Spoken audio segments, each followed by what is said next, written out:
This is another of those passages in the book of Acts that's one of the really famous ones that folks tend to know if they know anything about this book. It's Paul's visit to Athens, speaking to the philosophers of the city.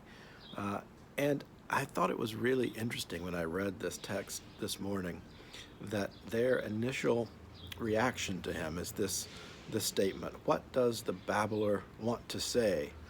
And others, "He seems to be a proclaimer of foreign divinities." This was because he was telling the good news about Jesus and the resurrection.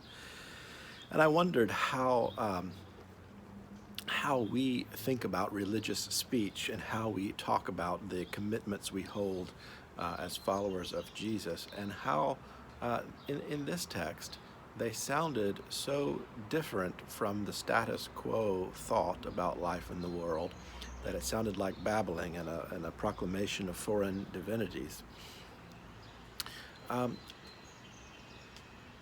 Which, I mean, leads me to really question how our religious speech gets co-opted by the dominant discourses of society, so that we sort of bring the tone of our religious speech and our proclamation of good news down to a commonsensical level that really is just upholding status quo with a religious veneer. And we can think about that politically as being both Republicans and Democrats who use Christian speech to sort of uphold the party's ideological status quo. But genuine speech of good news about resurrection is speech that should sound markedly different from status quo ideology. And in this particular passage, I think it's also helpful to just really read Paul's words, and I'm not going to comment too much on them because they're a beautiful speech about Paul's understanding of creation and the boundedness together of all things in the life of God. For in God we live and move and have our beings, even as some of your own poets have said. And now that's another interesting part of this text I think we can learn something from. Paul's speech about good news and the resurrection sounded foreign to them, sounded like babbling. But then when he expounded upon it, he was relating his understanding of the gospel, the good news, to things that the people also knew. Not saying, here are the reasons why you are wrong and I am right, but here are some of the ways you are approaching good news with your own philosophy and poetry and thinking.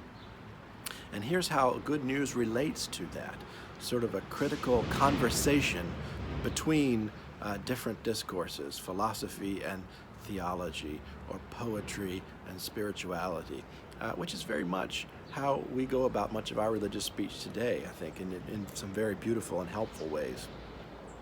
But I invite you into this text this morning in chapter 17 to really think with Paul about how you are languaging good news.